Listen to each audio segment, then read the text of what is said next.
Hey guys, welcome back. Today we are going to complete the last base from our 7 bases video. And this is a summer one and it is super cute. It is the Poof version. And I loved that video and I loved completing every one of those bases and they were so cute. But we're moving on to burlap next. But we're going to finish this one out. And we're going to need that little ant and some ribbons from Hobby Lobby. I'm putting a hanger on it so I can put it on my tripod.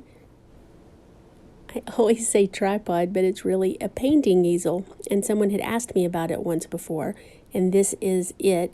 And I actually got it at Hobby Lobby, and it was $30, and you can get them half off on occasion. I'm not sure what the rotation is, but be sure and get it half off if you get one. We're going to use this Dollar Tree sign, and I'm going to do the duct tape and hot glue method to put the sign on. But I wanted to show you this ant while my hot glue heats up. It's so cute. It's $5.99 at Hobby Lobby, and then you get, it was 40% off when I bought it, but it's 50% off right now for spring stuff at Hobby Lobby. And they still have lots of ants at the ones I visit. Then I just put my hot glue and my pipe cleaners and then put some duct tape over it. As I've said before, that will hold the pipe cleaner on if the hot glue gets melty during the summer. And be real careful because you might want to use a tool because that hot glue is hot through the duct tape.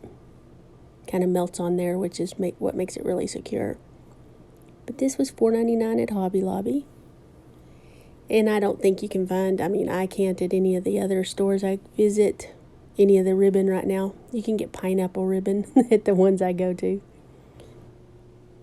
I cut the ribbons in 10-inch strips, and I did 7 of them. I wanted this to be really full with ribbon because I love that ant ribbon and it ties in the ant that we're going to put on the sign. But then I really wanted it just to be ribbon and the sign and the ant and a little bow. But I just kept saying, okay, it needs more, it needs more. I'll show you that process in a little bit and why I thought it needed more, because I like to kind of explain that sometimes. Here, I was using the cutoffs to see if my ribbon was going to fray, and the yellow was really good. The ant ribbon, it wasn't as woven as tight, and it did fray a little bit, but I really had to work hard to make it fray. So I didn't put anything on it to keep the ends from fraying. And then I just find the center, put a pipe cleaner on it. These were cut at 4 inches, but looking back, I would have cut them at 6 inches, like just cut them in half. Because I did have to put them around the poofs, so it was a little more difficult to do it in 4-inch strips, but it worked. And then I just added them to each little, where the sections where the poofs were gathered together, I put ribbon in each one of those.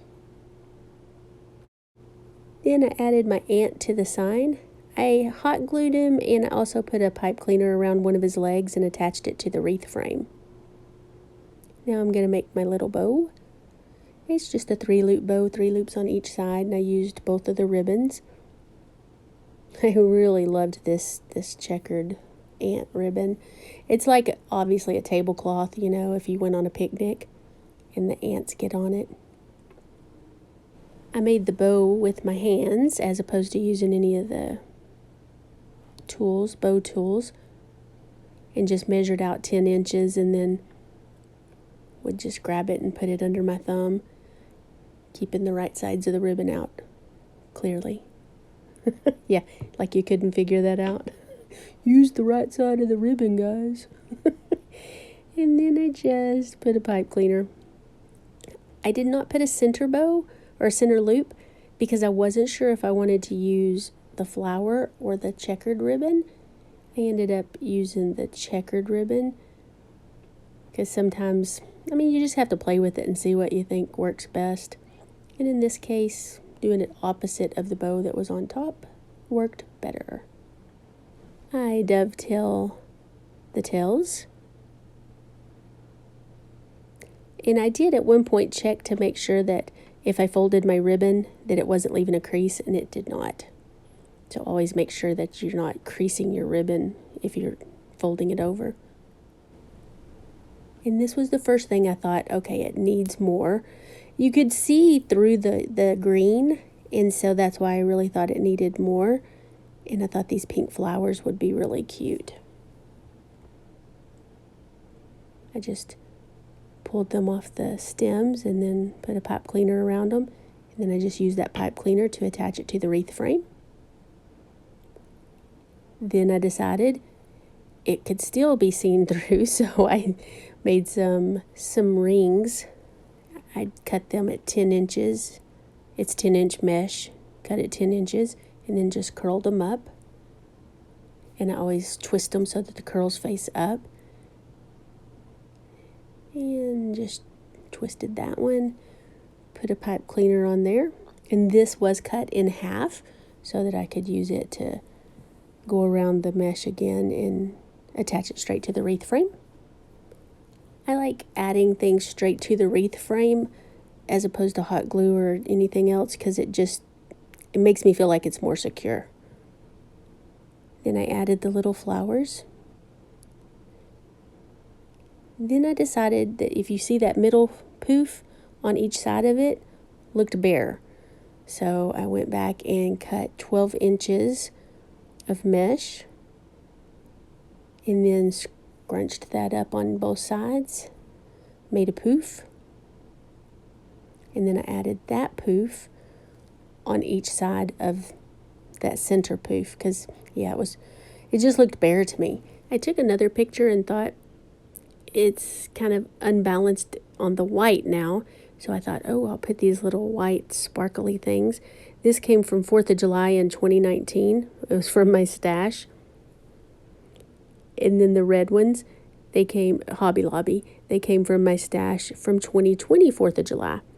And I'm sure they still have them for 2021's 4th of July stuff, which is not 40% off yet. That drives me crazy. Hopefully next week it will be. I just cut these at the base. Now on the white ones, because they were the year before, you can actually cut that whole grouping off of the stem itself. And then there's a wire that's around it, and you can take that wire off.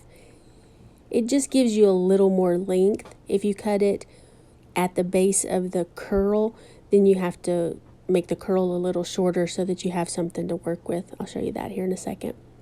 But yeah, this one, you can just take it right off the stick, the stake, the stem, whatever we call it.